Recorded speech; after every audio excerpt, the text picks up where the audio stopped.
Dear student, this is the poem just described. The portion of the poem that is part 2. If you want to search part 1, go in description, you will find it. Here part 2 will be discussed in this video. यानी part 1 को यदि आपको देखना है, यदि आपने नहीं देखा है तो वो आप डिस्क्रिप्शन में जाइए, वो आपको वहाँ मिल जाएगा इस पोएम का. ये पार्ट 2 है. जैसा कि पिछले ही वीडियो में मैंने आपको बताया था कि व्हाट इज शॉप्स, कि दुकान क्या है, शॉप्स क्या है. Where someone goes to fulfill the need, जहाँ आदमी अपनी ज़रूरतों को पूरा करने के लिए जाता है. कोई परचेजर जाता है, या कोई क्रायर जाता है, कोई सेलर जाता है, कोई ख़रीदने वाला जाता है, कोई बेचने वाला जाता है. वो अपनी ज़रूरतों के मुताबिक उसको. तो factories and industries are also like the shops. ये भी दुकान के जैसा ही, ये हमारी ज़रूरतों को पूरा करता है. हमको जर्नी के लिए फास्ट रनिंग ट्रेन ये कौन देता है? ये फैक्ट्रीज देता है, इंडस्ट्रीज देता है. डिफरेंट टाइप के मेडिसिन्स कौन देता है? ये फैक्ट्रीज देता है, इंडस्ट्रीज देता है. अपनी ज़रूरतों के लिए इंसान जिस तरह से दुकान पर जाता है वैसे ही इंडस्ट्री और फैक्ट्रीज के पास भी जाता है, उससे भी जुड़ा हुआ है और उस पर भी डिपेंडेंट होता है. लेकिन इसके साइड इफ़ेक्ट पिछली वीडियो में हम लोग चर्चा कर रहे थे कि इसका जो इम्पैक्ट है, their impact on the lifes of the human being, इंसान के जीवन पर, not only on the life of the human being but also impact of these factories and industries on this planet. इस पूरे पृथ्वी पर ही उसका जो इम्पैक्ट है वो कितना बुरा है और उससे क्या नुकसान हो सकता है. How can be it harmful to us, इसकी चर्चा इस कविता में की गई है. सेकेंड पार्ट को आके देखिए, हम पढ़ के देखते हैं. Rumble of rollers thudding on the ears with most intolerable clamor, yet these places are where the dreams are built. वहाँ रंबलिंग ऑफ रोलर्स, वहाँ रोलर चलते हैं और उसके रंबलिंग से, रोलर के रंबलिंग से एक विशेष प्रकार की थर्ड की आवाज़ आती है. धप, किसी चीज़ के गिरने की आवाज़ आती है, thudding. And that very thudding just irritates our ear. ये हमारे कानों को इरिटेट करता है. आप किसी फैक्ट्री के पास रहने वाले लोगों से मिलिए, उसके सुनने की क्षमता घट जाती है. The capacity to listen to it just decreases due to the thudding, due to the humming, due to the clatter of the machines in the factory. Factory में जो डिफरेंट टाइप के वो जो नॉइज होते हैं, that very noise just decreases the listening capacity of the people. लोगों की सुनने की क्षमता को कम कर देते हैं. इसीलिए कवि कहता है कि रंबल ऑफ रोलर्स, मशीन में जो रोलर्स हैं उसके रंबलिंग से, वो जो थर्डिंग ऑन द ईयर्स, ये कानों पर एकदम जैसे लगता है धपाक से आके कुछ टकरा रहा है. विथ मोस्ट इनटॉलरेबल क्लेमर, इसकी आवाज़ जो होती है इनटॉलरेबल. बहुत ज़्यादा देर तक आप किसी फैक्ट्री और इंडस्ट्रीज़ के पास, किसी मशीन के पास खड़े नहीं रह सकते हैं. वो इनटॉलरेबल होता है, वो आप उसको बर्दाश्त नहीं कर पाएंगे. One can not bear the noise produced by A machine in the factory. It is quite difficult. ये काफ़ी मुश्किल है कि आप किसी मशीन के सामने, किसी मशीन के पास बहुत देर तक खड़े रहकर उसकी आवाज़ को सुन सकें, क्योंकि कान को ये अच्छा नहीं लगता है.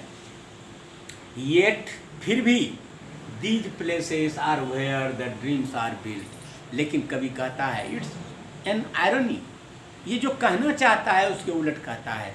हम लोग क्या मानते हैं कि these places are where we just fulfill our dreams, we build our dreams. हम अपने सपने बुनते हैं जहाँ, तरक्की के सपने, dreams for progress, dreams of development, where it is fulfilled, these places are there. यही तो जगह है जहाँ हम अपनी तरक्की के सपने बुनते हैं, अपने विकास की बातें करते हैं और सपने देखते हैं. वो फैक्ट्री, इंडस्ट्रीज और मशीन के भरोसे देखते हैं. तो इतना के बावजूद भी हमको इस बात का ध्यान रखना चाहिए कि ये मशीन हमारे लिए केवल अच्छा ही इफ़ेक्ट लेकर नहीं आता है, बल्कि इसके बुरे इफ़ेक्ट भी हमारे जीवन पर पड़ते हैं. Through far flung spaces the long trains thunder over vast seas. देखिए फैक्ट्री का जो प्रोडक्ट है वो कहाँ कहाँ हमारे जीवन में दिखता है.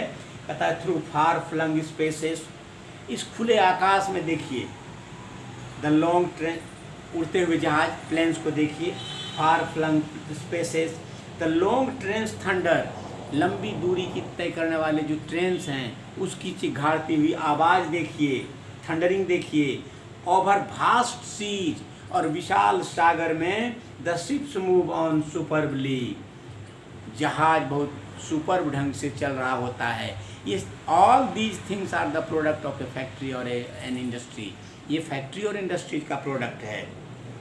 Towers rise graceful and strong, बड़े बड़े 20, 22, 24 स्टोरेज के building, towers rise high up to the sky, लगता है जिससे आकाश को छू रहा हो, ऐसे विशाल भवन, ये फैक्ट्री की ही देन है। These are the contributions of the factories and industry. ये सीमेंट, ये छड़, everything, the materials they are used to build a building, to build a tower, a high tower of 25, 26 or 30 storage, they are just from the industries and factory। ये तमाम materials, building materials factories और industries से मिलते हैं। graceful buildings, high towers, strong against the arcing sky, ये arcing skies के against में खड़े लगता है जैसे आकाश को छू रहे हों। Of roaring cities miracles like these, ये सब कुछ चमत्कार के जैसा दिखता है। रोयरिंग सिटीज, किसी शहर में जाइए तो गाड़ी की आवाज़, लगता है पूरा शहर चिघाड़ रहा है, लगता है पूरा शहर शोरगुल कर रहा है, पूरा शहर जोर जोर से चीख रहा है। ये गाड़ियों की आवाज़ के कारण, the noise they produced by the vehicles run in the city, it seems that the city is just producing the sound at a loud pitch, बड़े पिच पर, एक ऊंचे पिच पर ऊंची आवाज़ वो सिटी से निकल रही है, ऐसा लगता है वो व्हीकल की वजह से। तो it seems like a miracle, चमत्कार के जैसा दिखता है।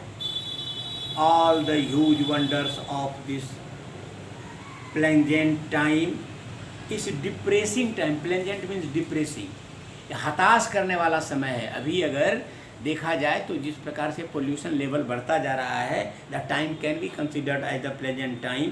कहता है प्लेजेंट टाइम में, डिप्रेसिंग टाइम में, these wonders are born of ugly shops, ये किसने पैदा किया? यही जो अगली बदसूरत जो शॉप्स है, ये जो फैक्ट्रीज या इंडस्ट्रीज है, उसने बेडिम्ड विथ ग्राइम, और इसने डीम कर दिया है। डीम्ड मतलब डीम कर दिया है, धुंधला कर दिया है, ग्राइम से, गंदगी से धुंधला कर दिया है। आप आकाश की तरफ देखोगे तो आपको लगेगा कि इतना ज़्यादा डस्ट है इस वातावरण में कि रात में आपको साफ साफ तारे नहीं दिखते हैं। ये किसकी देन है? These dirts are contributed by the factories and industry. These are the bad effect on our lives due to the factories and industry. And the poet wants to make aware the people, the poet wants to make aware the human beings towards the bad effect, the ill effect, the worst effect of the factories and industries in their lives. This is the poem. Now study the poem well from part 1 and part 2, both the parts. Just with carefully study them and go through the video from beginning to end, both the videos, and after that try to answer the given question in your text. Thank you very much.